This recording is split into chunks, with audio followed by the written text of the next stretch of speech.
বন্ধুরা, তোমরা সবাই কেমন আছো? তো আশা করছি যে যেখান থেকে আমার ভিডিওটা দেখছো সবাই অনেক অনেক ভালো আছো। বন্ধুরা, আজকে কিন্তু আমি তোমাদের সাথে একদম একটা নতুন ডিজাইন শেয়ার করব। তো এটা কিন্তু একদম নর্মাল পিস, যে সুতির পিসগুলো হয়, তো ওই পিসগুলোর ওপরে আমি এই সুন্দর ডিজাইনটা কিন্তু করেছি।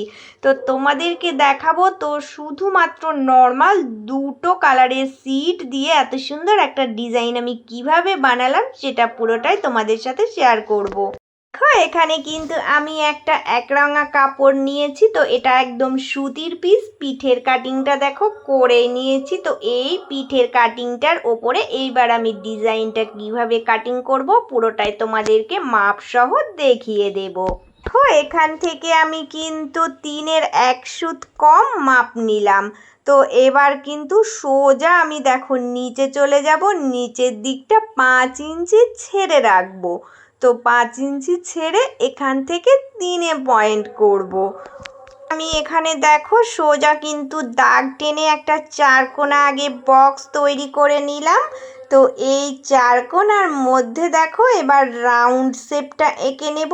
যেরকম রাউন্ড শেপ নর্মালি আমি এঁকে থাকি ওই রকম পিঠের কাটিংটা আগে আমি দেখো করে নেব। কাটিংটা করে তোমাদেরকে দেখাচ্ছি। এটা কিন্তু একদম নর্মাল রাউন্ড শেপ এসেছে। তো এই রাউন্ড শেপ এর ওপরেই কিন্তু আমি একটা সুন্দর ডিজাইন তোমাদেরকে দেখাবো।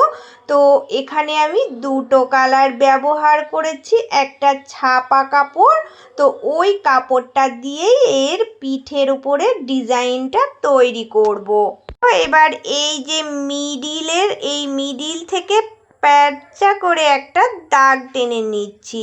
তো এই দাগটা বরাবর আমি ডিজাইনগুলো সেট করব। এই জন্য আমি দেখো এখান থেকে দাগটা একটা রেখার মতো করে বেঁকিয়ে টেনে নিলাম। বন্ধুরা, এবার আমি তোমাদেরকে দেখাবো এই ডিজাইনগুলো কিভাবে তৈরি করলাম। তো তোমাদেরকে পুরোটা সেলাই করে আমি আজকে দেখিয়ে দেব। তোমাদেরকে আমি দেখাচ্ছি। এখানে কিন্তু আমি এই রকম অনেক টুকরো কেটে রেখেছি। তো মাপটা দেখো, এইদিকেও 2 ইঞ্চি আর এদিকেও 2 ইঞ্চি, মানে চারিদিকে 2 ইঞ্চি হবে। তো এই রকম মাপ করে আমি কিন্তু অনেক টুকরো কেটে নিয়েছি, কারণ আমার এখানে অনেকগুলো টুকরো কাজে লাগবে। আমি তোমাদেরকে বানিয়ে দেখাচ্ছি। দেখো, এই কোনাকুনি আগে ভাঁজ দিয়ে নিলাম। নেওয়ার পরে দেখো এদিকের কোনা আর এদিকের কোনা দিয়ে আরও একটা ভাঁজ। এবার আমি দুই দিকের কোনাটা একটু হালকা মুড়ছি হাতের দিকে, দেখো তাহলে তোমরা বুঝতে পারবে। তো এইভাবে করে আমি দেখো এগুলো সেটিং করে সেলাই করে নিচ্ছি। তো একটা আমি কিন্তু এখানে তোমাদেরকে সেটিং করে দেখাচ্ছি। তো দেখো সেম প্রসেসেই করছি, একটু ভালো করে দেখলেই বুঝতে পারবে। তো প্রত্যেকটা কিন্তু আমি এইভাবে আগে থেকে জুড়ে নেব, কারণ জুড়ে যদি এই ডিজাইনগুলো তৈরি করে নিই তাহলে আমার কিন্তু এগুলো সেট আপ করতে অনেকটাই সুবিধা হবে। তো এগুলো করতে একটু সময় লাগবে। তো সময় লাগলেও তোমরা কিন্তু একটু ধৈর্য সহকারে এগুলো আগে থেকেই বানিয়ে নেবে। আর আমার কিন্তু অনেকগুলো টুকরো এইভাবে করে জুড়ে ডিজাইনগুলো বানিয়ে নিতে হবে। দেখো কতগুলো আমি বানিয়ে নিয়েছি, দেখলেই বুঝতে পারবে যে এতগুলো টুকরো আমার লাগবে। এবার তোমাদেরকে আমি সেট আপ করে দেখিয়ে দিচ্ছি। দেখো কিভাবে জুড়বো। তো সোজা দিকেই আমি কিন্তু এই বাঁকা লাইনটা টেনে নিয়েছিলাম। তো এই দিকে আমি ডিজাইনটা জুড়বো। তো দেখো এই ওপর থেকে আমি পরপর একটার পর একটা করে সুন্দরভাবে আমি কিন্তু সমানে সেটিং করব। তো এই মিডিল অবধি এসে আমি এবার যে লাইন টেনেছিলাম সেম ওই দাগের ওপর দিয়ে পরপর করে আমি এগুলো বসিয়ে সেটিং করে নিচ্ছি।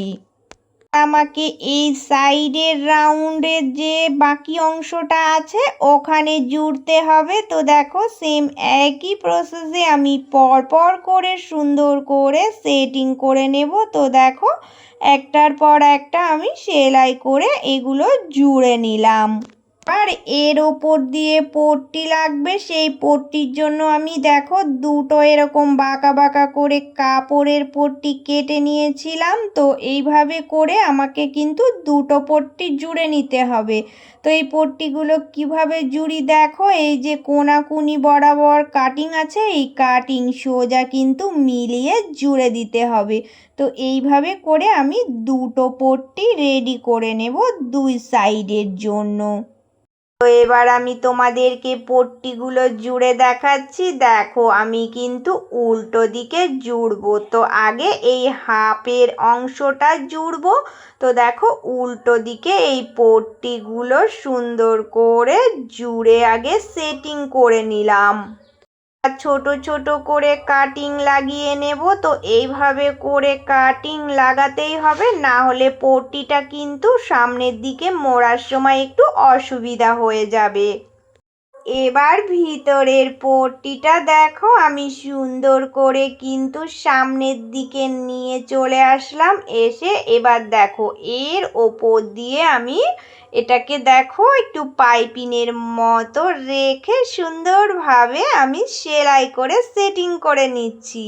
তো দেখো এর ফিনিশিংটা কতটাই সুন্দর আসবে। তো এইভাবে করে কিন্তু পট্টিগুলো জুড়লে ভীষণ সুন্দর ফিনিশিং হয়।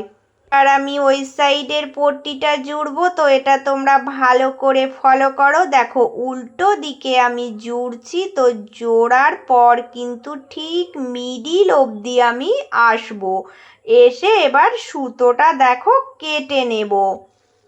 এবার ব্লাউজটাকে আমি কিন্তু দেখো সোজা করে নিলাম। নেওয়ার পরে এই যে আমি ডিজাইন যেখানে দিয়েছি ওর একটু নিচ দিয়ে কিন্তু পট্টিটা দেব। তো দেখো দেখে বুঝতেই পারছো ওর নিচ দিয়ে এই পট্টিটা আগে জুড়ে এইভাবে রেডি করতে হবে। তোমরা দেখলেই বুঝতে পারবে। দেখো আমি সুন্দরভাবে যেরকম করে ওই দিকটা সেটিং করলাম ওইভাবেই কিন্তু এই পট্টিটাও জুড়বো। কিন্তু কি বলতো, এই মিডিল থেকে যে আমি বাঁকা লাইনটা টেনেছিলাম ওটাও কিন্তু সেম একইভাবে হয়ে যাবে। তো ওখানে একটু সাবধানে আস্তে সুস্তে এই পট্টিটা কিন্তু জুড়তে হবে, না হলে কিন্তু ফিনিশিংটা ভালো আসবে না, জড়িয়ে যেতেও পারে। তো কিছুই হবে না যদি তুমি একটু আস্তে এই পট্টিটা সমান করে রেখে সেলাইটা করো, তাহলে কিন্তু ভীষণ সুন্দরভাবে ফিনিশিং চলে আসবে। দেখো কত সুন্দরভাবে এই ডিজাইনটা তৈরি করে নিলাম। আর এর পট্টিটা কতটা সুন্দরভাবে সেটিং করা হলো সেটা তোমাদেরকে আজ পরিষ্কার করে দেখিয়ে দিলাম। বন্ধুরা আজকে কিন্তু আমি একটা নর্মাল কাপড়ের উপরে সুন্দর একটা ডিজাইন তোমাদের সাথে শেয়ার করলাম। তো পুরো ব্লাউজটা দেখো, এখানে আমি কিন্তু দুটো সুতির কাপড় ব্যবহার করেছি, এক রঙা আর একটা ছাপা। তো হাতটা আমি ছাপা রেখেছি, ওই জন্য পিঠের এই ডিজাইনটা ওর সঙ্গে মিলিয়ে একটা ডিজাইন সুন্দরভাবে তৈরি করে দেখালাম। তো আমার আজকের এই ডিজাইনটা তোমাদের কেমন লাগলো বন্ধুরা, তোমরা কিন্তু সবাই কমেন্ট করে জানাবে। আর পুরনো বন্ধু যারা আছো তাদের জন্য আমার সব সময় অনেক অনেক ভালোবাসা। আর নতুন বন্ধু তোমাদের জন্য রইল অনেক অনেক ভালোবাসা। প্লিজ বন্ধুরা চ্যানেলটা সাবস্ক্রাইব করে নিয়ে পাশে থেকো। তো সবাই কিন্তু অনেক অনেক ভালো থেকো, সুস্থ থেকো। চলে আসবো আবারও একটা এইরকম ব্লাউজ হোক বা যে কোনো ডিজাইনের ভিডিও শেয়ার করার জন্য।